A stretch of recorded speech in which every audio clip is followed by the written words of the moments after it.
Hello everyone and welcome to the live stream preview of Sandown tomorrow, Bellisbury Stakes Day. Can't wait to get stuck into it. It's going to be a cracking card. First time live streaming on a Friday night for a while, so that's good. Tips are probably bound to change tomorrow morning, so we'll just have to see what we've got. But we'll get through as many races as we can tonight and try and find some winners. So last week was pretty poor, only 2 winners, and one of them wasn't even a winner. Vagrant got up for a place, just got noted in a photo, and First Immortal ended up winning, so that was really good. We'll go to now the graphs. Since we've been doing the $10 strategies, we are now back down in the red, so that's 2 weeks in a row now, so got to bounce back. But if we can recapture the form from week 19 to 17, I think we'll be getting into the positives sooner rather than later. Hopefully not the last 2 weeks. But we get straight on with the first tomorrow at Sandown. 2-year-old fillies handicap 1,000 metres. Now this is a 2-year-old race, no opinion, but I've picked one. This tip will be available tomorrow morning. I've locked in a selection now, but I'm going to change it tomorrow morning. Here comes the start. I was there when it went on debut. It was very impressive. Was stopping on the line, but I think that's just because it was a heavy track and it had to make a sustained run. It can win, but because it's got exposed form, that's why it's short in the market. Osmar was pretty good fighting on. Behind Here Comes the Star, that's also right in there. Buy Me a Birkin has also jumped out or trialled one very impressively. I'm with Cua Volante though at the moment, but obviously it'll change tomorrow morning on Twitter and YouTube community. But gets the earmuffs pre-race only for the first time. Was good last start in a Flemington jump out. Gate 4 can settle just in behind the screen and be very hard to beat. Sledding also not too bad, but not too confident because it's a 2-year-old race, but Cua Volante I've got in there for my selection in race 1. Now the real form starts. Race 2 is a 3-year-old fillies, benchmark 78 over the 1,000 metres. Cotel likes going forward, draws a tad wide, has got to carry the top weight first up against some race fit horses coming up. Not for me, but it can win. Pinnis draws well. It can win. Very Bubbly, I thought was slightly over the odds. End Journey, I really liked. Was good last start, winning at Sandown, attempting to make it 3 from 3, and I think can do so. Bubble Palace was good winning at Horsham first up. We'll need to take an improvement from that, obviously. Charmed Run was good behind End Journey last start.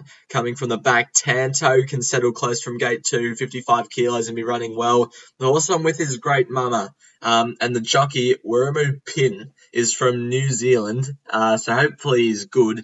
But this horse might just come back a better horse. First up at Cranbourne, absolutely bolted away from them and won. Maybe it's just come back a better horse for the Freedmans this preparation, and if it has, it will be going close to winning this race. We'll need some luck from gate 9 because there's speed drawn inside of it, but I think it's a good chance. There's a lot of chances in this race, but I've ended up settling on Great Mama.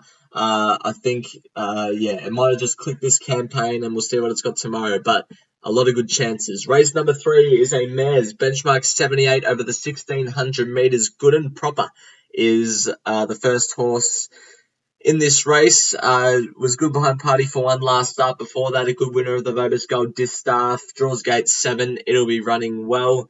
Lacrima was good first up off a let up behind Party for One coming from the back. Also draws gate 10, so we'll have to get back.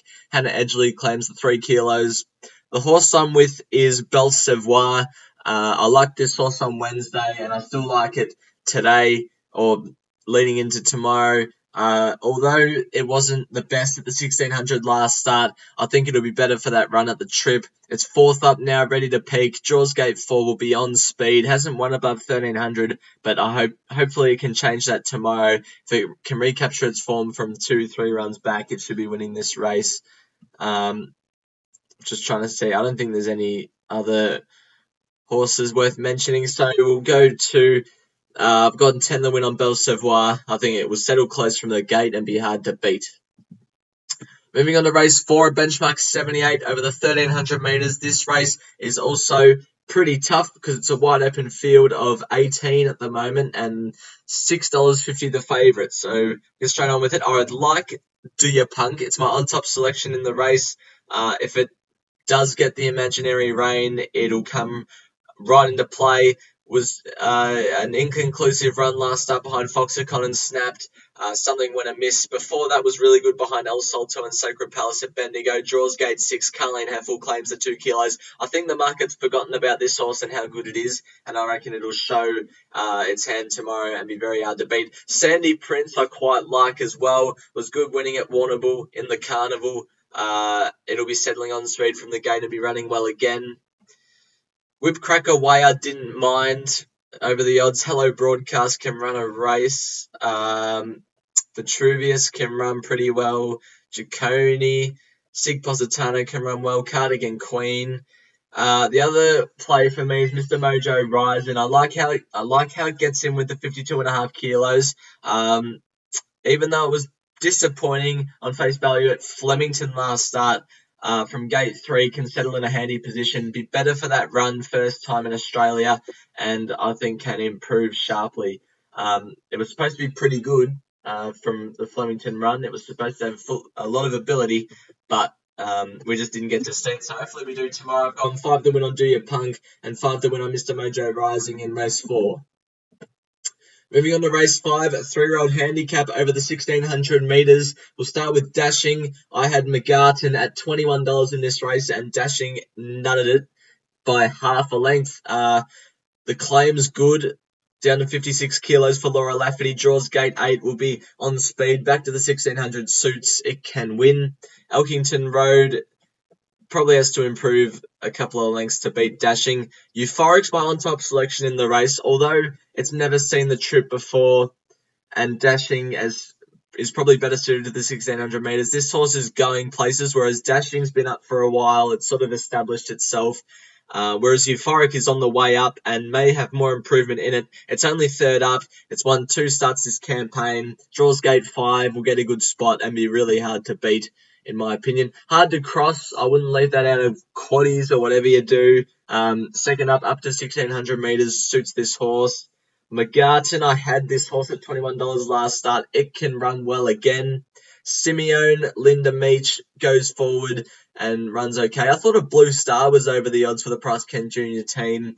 Powerful Eagle also getting in with a lightweight, but as I alluded to before, Euphoric, I'm having 10 to win on it. I reckon it's the one to beat in race 5. Moving on to race 6, the feature of the day, the listed Bellesprit Stakes over the 1,000 metres. A couple of very exciting horses go around in this race. Now, not going to believe it, but I've got Sartorial Splendor in my strategy.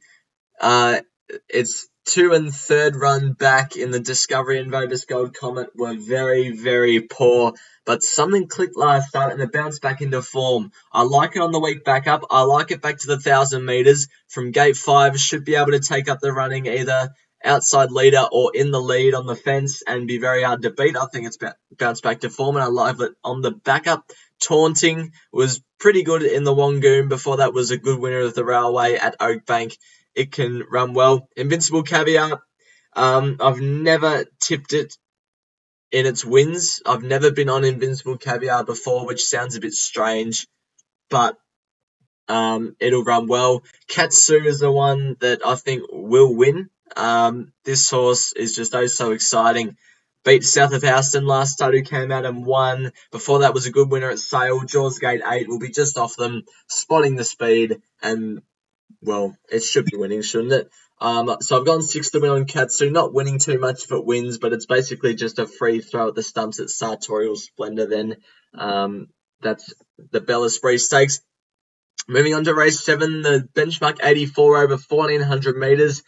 We'll start with this one. This, yep, I'm going to call it. This is my best of the day, Chief Altony. Now, it was first up off a pretty long break since winter last year, but in the Wangoom, it was just in an impossible position and just didn't have a lot of luck at all from where it was. Second up, 2 from 4, whereas first up, 0 from 5 is very, very convincing. Tom Stockdale, I like it with the 59.5 kilos. I like gate 13. Even though it has to get back, it'll be on the outside. And are they racing on hillside or lakeside? Hillside. With a long hillside straight, it'll just be powering down the outside late. In a wide open field, Chief Altony is my best of the day. But there's plenty of other chances. Bongalay on the week back up off a win last week can win. He's out. Bonneville gets the blinkers for the first time and is ready to win. Draws gate 11 for Damien Oliver. Chief Altony will hopefully be spotting that horse or just tracking it into the race. Pachero draws gate 1, so we'll need some luck, but can get it. Prowling was good last start in the straight 6. Has to get back as well, but can run well. Ton of Grit, I thought, was over the odds. It's probably the most value in the race. Won a benchmark 78 over 1400 last start very well. Home Rule's been well backed. It can run a bit of a race. Flash Flood, I don't like the gate, but the form's not bad. And Danelle Star gets him with a lightweight. I'm with Chief Altony, as I alluded to, best of the day, at $8.50, would you believe it? We'll move on to race 8 now. The benchmark 84 over 1,600 metres. Green Fly has got good form from last preparation. First up was pretty good for Mickey D. Has to carry the weight, but is a classy galloper. British Columbia is my on-top selection in the race. Beat Braden Star last start at Sandown. I think that's the best form reference. The only query is the heavy track at Sandown that day. Horses haven't really come out of that meeting and performed. So maybe because of the bog track. So I'm not sure. But from gate 8 will be on speed and giving its all. Aradonte maybe, but draws wide again. Braden Star's also in my strategy. Will be better suited second up. It can win. It might be a bit flat second up coming off that heavy track, and British Columbia is sort of that fit horse all the way through the summer. But we'll move on to the strategy. I just like that form, so I'm going 5 to win British Columbia and 5 to win Braden Star. I reckon both of them are good chances. We move on to the last. Benchmark 100 over 1,800. This race is tougher than it looks. Pinstriped, I was happy to take on, even though it's in really good form. First time up to this distance range is a slight query. It won last start over 1,600 well, but need to see it at this distance first, especially considering it's got the 60.5 kilos and it's drawn the gate to get right back to last. So I'm able to take on Pinstriped. Gunstock, it can win. One last start at Sandown, first up very well. Whether that leaves it flat second up, I'm not sure. But from gate 12, we'll be on the outside of runners around midfield and be hard to beat. Not usual. Glorious will be doing its thing on speed. Elias comes down from Sydney. My on-top selection for the race is Diagula. I thought it did really, really well to beat White Marlin last start. It dug in when it counted. Billy Egan goes on this horse. He's had a lot of success on this horse before. And maybe, just maybe, this horse has bounced back to form. I like how it's already had a run over 2,000 metres. It's fit enough. Fourth up over the 1,800 metres. Draws a gate where it can get to midfield or so. Be in front of Gunstock and Pinstriped in the running. And I think it's slightly over the odds compared to those two as well. Rolls, the winner of the Warrnambool Cup, would need a good performance. Over the odds, I think, is Heart of Puissance slightly. But we'll just move on. 10 to win on Diagula to finish the day. Hopefully, it can win the last race. It's one of my favourite horses. But that's going to do it. Thanks for watching this live stream preview of Sandown tomorrow. And these selections are probably bound to change tomorrow morning, but we'll see how we go. So that's going to be it. And until next week, bye for now.